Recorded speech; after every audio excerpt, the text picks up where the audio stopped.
Bismillahirrahmanirrahim. Assalamualaikum warahmatullahi wabarakatuh. Selamat siang, salam sejahtera bagi kita semua. Shalom, Om Swastiastu, Namo Buddhaya, salam kebajikan. Saudara-saudara sekalian, dari relawan Kopi Pagi yang saya hormati dan saya banggakan,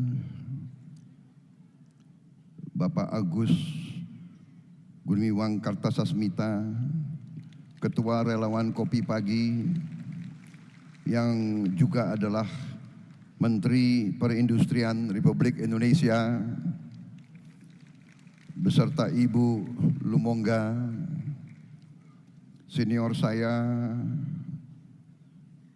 guru saya dan mentor saya, Bapak Marsikal Madya TNI Purnawirawan Profesor Dr. Ginanjar Kartasasmita yang saya hormati.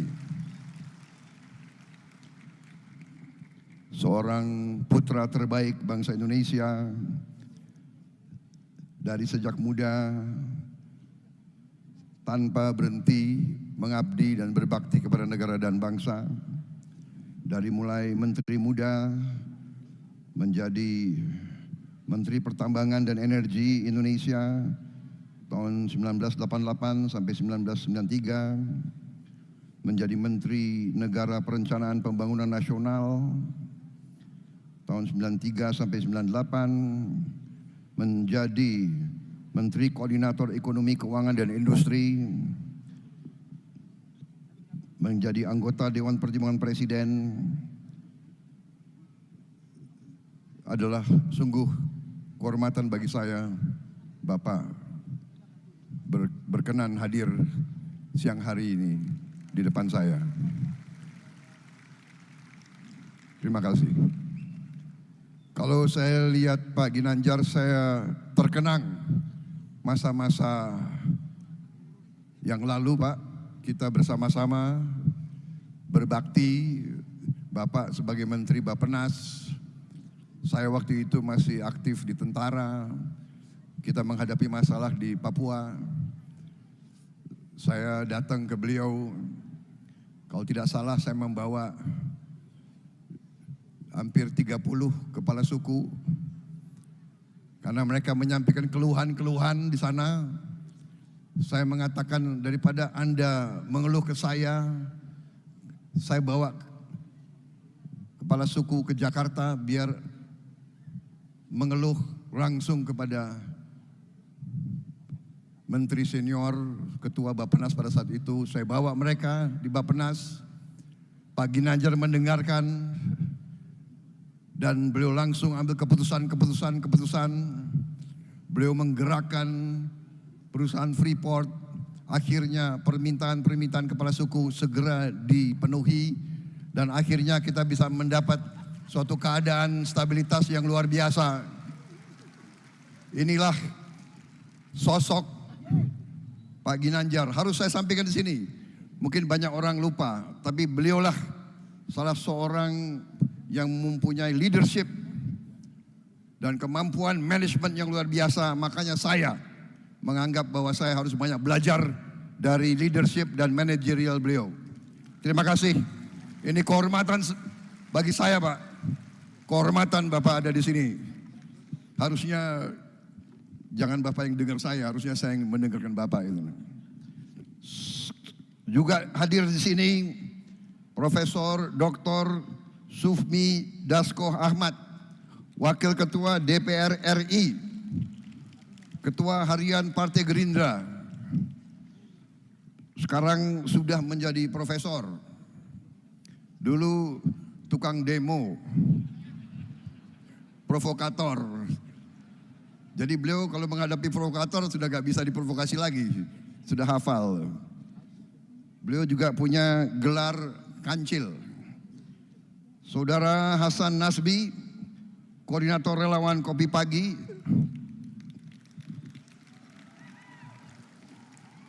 Terima kasih. Tahun 2000 sekarang ini ya, saudara berjuang bersama saya. 2019 saudara berada di seberang. Dan aku kalah. Makanya saya buru-buru ajak beliau ikut saya sekarang gitu.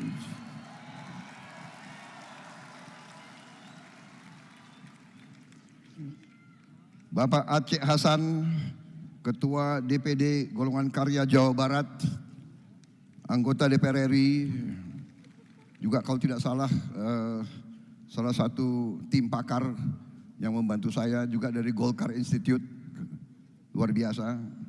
Dan seluruh relawan Kopi Pagi yang saya banggakan. Saya ucapkan terima kasih atas undangan ini, ya. Saya sangat terharu. Saya mendengar tadi surat yang dibacakan Pak Agus ke saya, Mas Agus. Saya terima surat itu. Saya akan bingkai, saya akan pajang di kantor saya karena di situ terkandung harapan. Di situ terkandung juga tuntutan agar saya selalu setia kepada kepentingan bangsa dan rakyat Indonesia.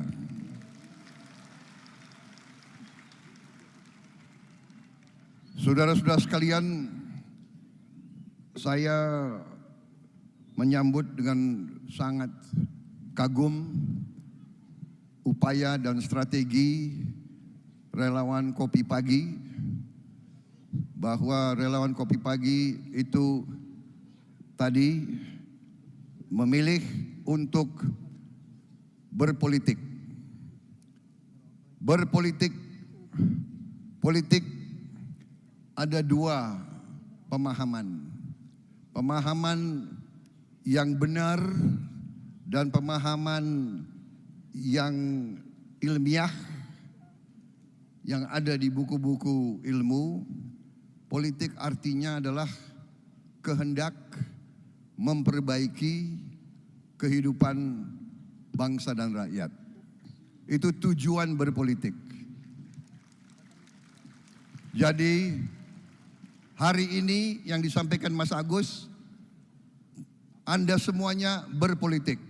Anda datang ke sini dengan kesadaran padahal ini bisa dianggap hari libur.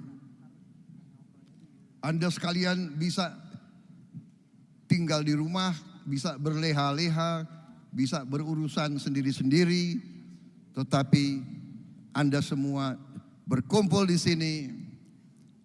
Ini berpolitik.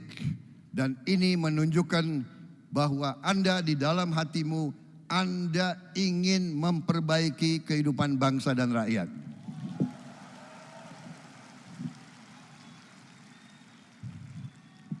Dan saya seperti Pak Ginanjar, kita sebagai prajurit, waktu kita muda, kita bersumpah siap memberi segala-galanya, jiwa dan raga kami siap memberi kepada bangsa dan rakyat Indonesia.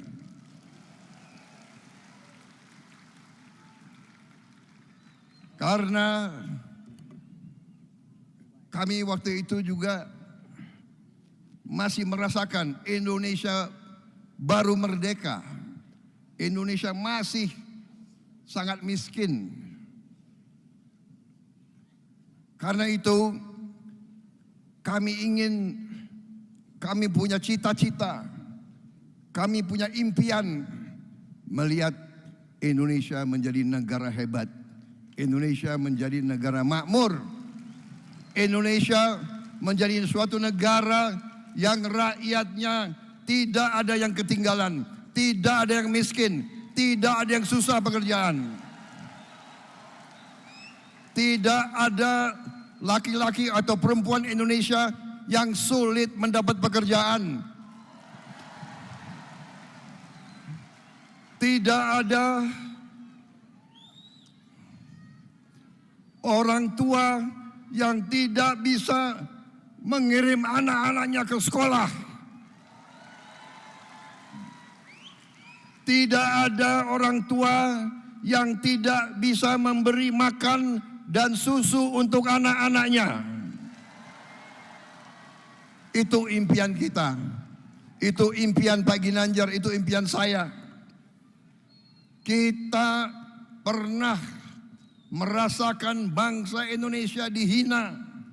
Kita dianggap lebih rendah dari anjing.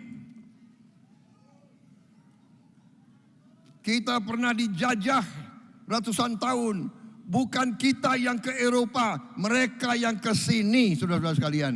Kenapa? Karena Nusantara ini sangat kaya. Kita sangat kaya. Dan sampai sekarang pun kekayaan kita luar biasa. Kita diberi karunia dari Yang Maha Kuasa.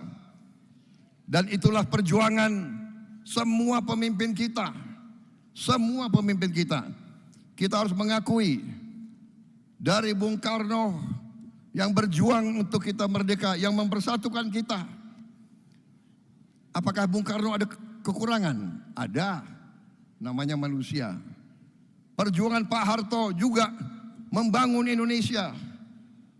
Membuat Indonesia swasembada. Membuat Indonesia stabil. Membuat pertanian Indonesia kuat. Apakah Pak Harto ada kekurangan? Ada. Namanya manusia. Pak Habibie membangun teknologi dan seterusnya. Bu Gus Dur, Ibu Mega, Presiden SBY, mereka semua berjasa, semua punya kontribusi yang luar biasa kepada negara kita. Tapi apalagi Pak Joko Widodo, saudara sekalian.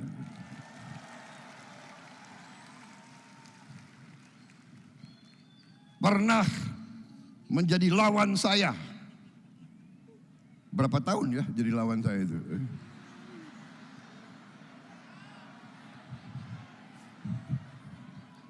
Salah satu operator politiknya ya itu Hasan Nasbi itu.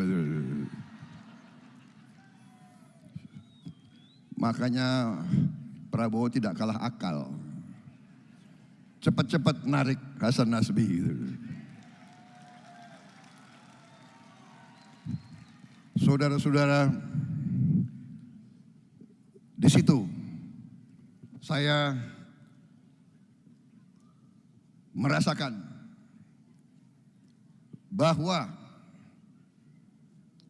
semua pemimpin-pemimpin kita digerakkan, didorong oleh rasa cinta tanah air, cinta rakyat Indonesia. Dan di situ saya belajar bahwa bangsa ini tidak bisa hanya tergantung satu orang atau dua orang. Keberhasilan Bung Karno ada, banyak yang bergerak. Keberhasilan Pak Harto ada, juga yang sangat bergerak, yang membantu, termasuk Pak Ginanjar. Pemimpin memberi arah, pemimpin memberi strategi, pemimpin memberi keputusan. Tetapi kalau tidak ada implementor, tidak ada pelaksana, tidak ada yang mampu mengelola pelaksanaan itu, tidak ada yang jalan.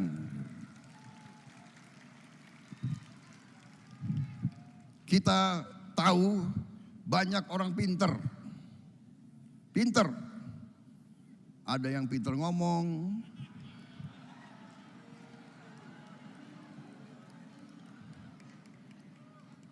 ada yang pinter ngeluh, ada yang macam-macam pinternya itu. Ya. Belum tentu bisa kerja untuk rakyat Indonesia.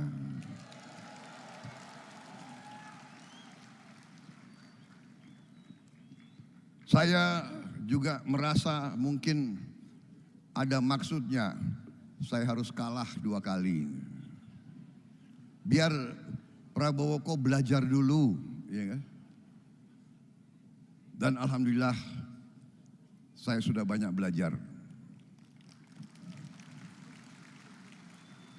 Dan alhamdulillah saya sekarang meyakini satu dalil yang sangat penting, dalil yang saya menyesal tidak belajar dari sejak saya muda. Dalil itu berbunyi, 1000 kawan terlalu sedikit, 1 lawan terlalu banyak. Artinya apa? Artinya, dan ini sangat penting, artinya pemimpin-pemimpin Indonesia, seluruh lapisan sampai dengan relawan-relawan, kita harus bekerja keras untuk mencari kawan, bukan mencari musuh. Mencari lawan, mencari musuh, membuat orang tidak suka sama kita gampang, tapi mencari kawan tidak gampang. Mencari kawan sangat sulit. Karena itu kita harus akui kepemimpinan, kenegarawanan pemimpin-pemimpin kita. Pak Jokowi walaupun menang mengajak yang dikalahkan bersatu.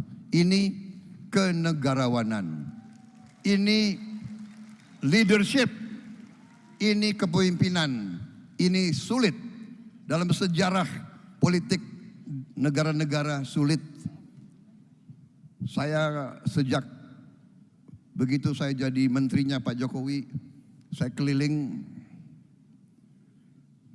pemimpin-pemimpin di luar negeri bingung ngajak saya berbicara, menanyakan, bagaimana kamu lawan 10 tahun kok bisa kamu bergabung? Ya, saya jawab, itulah Indonesia, saudara. Karena di Indonesia kita punya sifat kekeluargaan. Sifat kita adalah kekeluargaan. Kita semua bersaudara. Kita semua, walaupun suku kita berbeda, walaupun mungkin agama kita berbeda, bahasa daerah kita berbeda, warna kulit kita berbeda, tetapi hati kita bersaudara. Kita bisa hidup bersama. Dan ini takdir kita. Kita ditakdirkan hidup di Nusantara ini sebagai satu bangsa, satu keluarga besar, satu nusa dengan satu bahasa. Inilah Indonesia, saudara-saudara sekalian. Karena itu, demi rakyat, demi masa depan kita, dan ini diwaspadai oleh banyak pengamat-pengamat internasional, seharusnya semua pemimpin politik punya rasa tanggung jawab untuk menjaga kerukunan, menjaga persatuan, menjaga suasana yang baik, saling menghormati, saling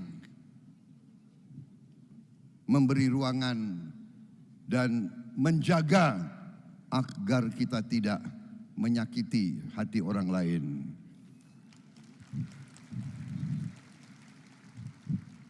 Nenek moyang kita memberi pelajaran, yaitu kalau menjadi pemimpin, ojo dumeh, jangan sombong. Ini orang Jawa, ini banyak, Jakarta ini banyak orang Jawa juga, jadi mengerti. Ojo adigang, adigung, adiguno. Nanti minta itu ada yang terjemahkan, saudara-saudara sekalian. Tapi ini serius. Semakin tinggi, saya dapat pelajaran dari senior-senior saya, semakin kita tinggi, semakin sikap kita, pembicaraan kita semakin berpengaruh ke bawah. Jadi kita mengerti Indonesia negara besar. Negara kita sama dengan 28 negara di Eropa. Kita punya luas wilayah sama dengan Eropa. Eropa 28 negara, kita satu negara. Jadi tidak gampang, tidak mudah. Pasti banyak kekurangan, pasti banyak yang kita tidak puas. Apakah demokrasi kita sudah hebat? Pasti ada kekurangan, ya. Tapi kita harus mengakui demokrasi kita walaupun banyak kekurangan, walaupun banyak tidak puas, demokrasi kita berjalan. Kita punya demokrasi yang berjalan. Berapa bupati bisa kita ganti? Berapa wali kota bisa kita ganti? Sudah berapa presiden turun dengan baik, saudara sekalian? Presiden-presiden yang dituduh diktator, bahkan Bung Karno pun turun waktu oleh MPRS, beliau turun dengan baik. Beliau kalau mau bisa bertahan. Pak Harto juga turun dengan baik. Semua presiden kita turun dengan baik, mau adakan pergantian. Kita punya demokrasi walaupun tidak sempurna, tapi demokrasi berjalan, saudara sekalian. Kalau demokrasi tidak berjalan, tidak mungkin saya berdiri di podium ini pada siang hari ini, saudara sekalian. Kadang-kadang ada yang lupa. Ada yang menjadi gubernur lupa karena demokrasi.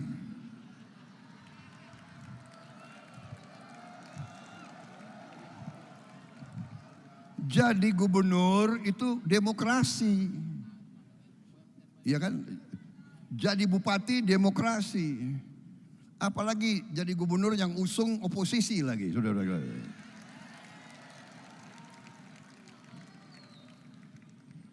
Ya, saya terpaksa saya juga nyindir-nyindir dikit.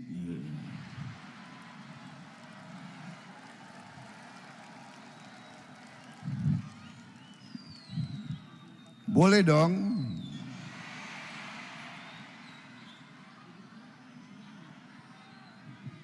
Tapi saudara-saudara, inilah demokrasi. Iya kan? Hak menyatakan pendapat. Pendapat saya seperti tadi itu, ya kan? Pendapat saya dengan segala kekurangan, Indonesia memiliki demokrasi, saudara-saudara kalian.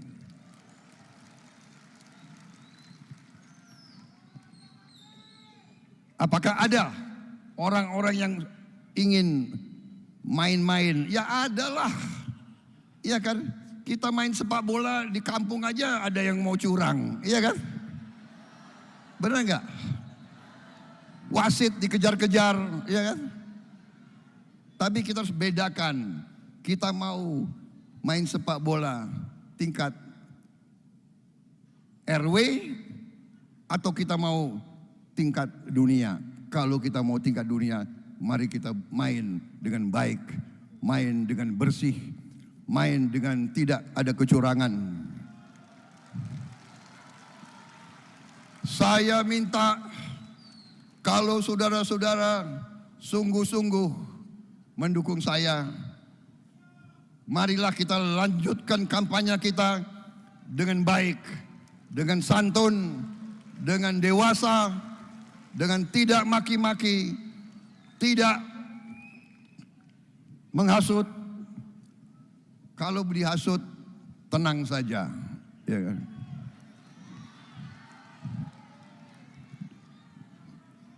Dan saya lihat dalam Undang-Undang Dasar tidak ada larangan untuk joget.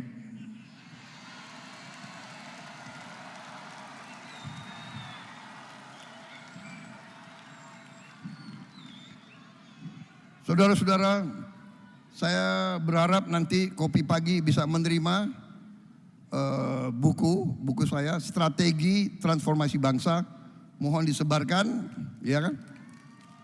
Di situ para relawan, di situ program kita luar biasa. Strategi kita benar luar biasa. Yang sudah dibangun oleh pendahulu-pendahulu kita, terutama fondasi dibangun oleh Pak Jokowi, kita akan lanjutkan lebih hebat lagi, saudara sekalian. Tolong dipelajari, ya kan? Masa depan kita luar biasa. Kita akan mengelola kekayaan kita. Kita akan melanjutkan cita-cita pendiri bangsa kita. Kita akan mengolah semua kekayaan kita di Indonesia. Kita tidak akan mengizinkan kekayaan kita dijual murah ke bangsa lain. Kita ingin pabrik-pabrik, smelter-smelter, kilang-kilang ada di bumi Indonesia. Saudara-saudara sekalian, yakinkan kepada rakyat, beri mandat kepada Prabowo Gibran dan Koalisi Indonesia Maju. Kita akan membawa Indonesia naik tingkat. Kita akan bawa Indonesia menjadi negara hebat, saudara-saudara sekalian. Kita harus punya mobil buatan Indonesia, motor buatan Indonesia, semua produk-produk buatan Indonesia. Kita tidak mau anak-anak kita tidak mau pemuda-pemudi kita hanya dapat pekerjaan yang gajinya UMR. Kita tidak mau jadi negara UMR, saudara-saudara. Kita mau jadi negara yang berdiri di atas kaki kita sendiri.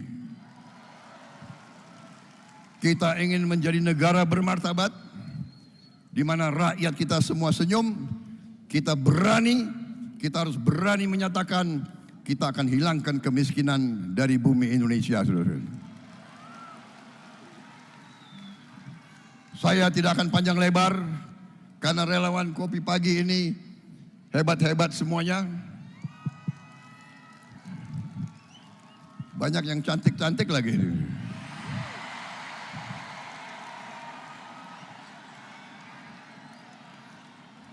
Saya jadi semangat diundang Kopi Pagi itu.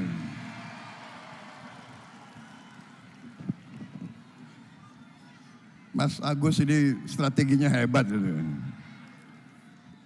Miss Universe ditaruh persis di depan saya gitu.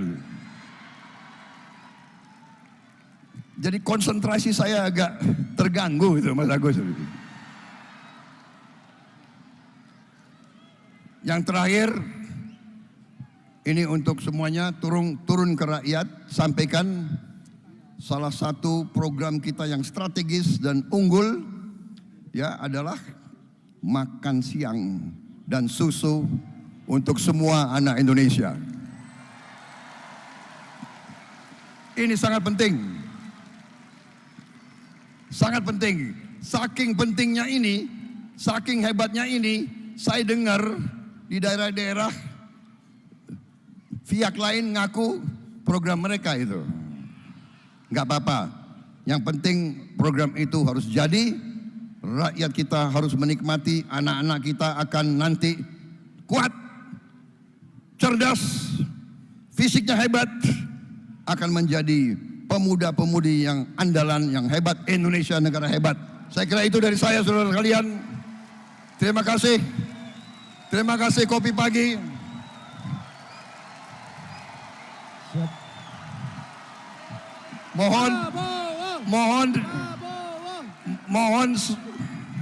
Mohon sering-sering bikin acara seperti ini.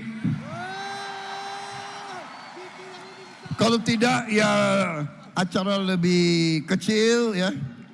Tapi ya Anda tahulah siapa yang harus diundang ya. Saya tutup hari ini dengan pantun. Dari Jakarta ke tebing tinggi, berjalan santai bersama kawan. para pejuang relawan Kopi Pagi, mari jemput kemenangan bersama Prabowo Gibran. Pantun kedua, saya minta izin ya Mas Agus, ada 14 pantun. Pantun kedua, hidup rukun bersama tetangga. Mari kita saling menyapa. Kalau ada yang menjelek-jelekan kita, mari kita jogetin saja. Oke gas, tambah 2 torang gas.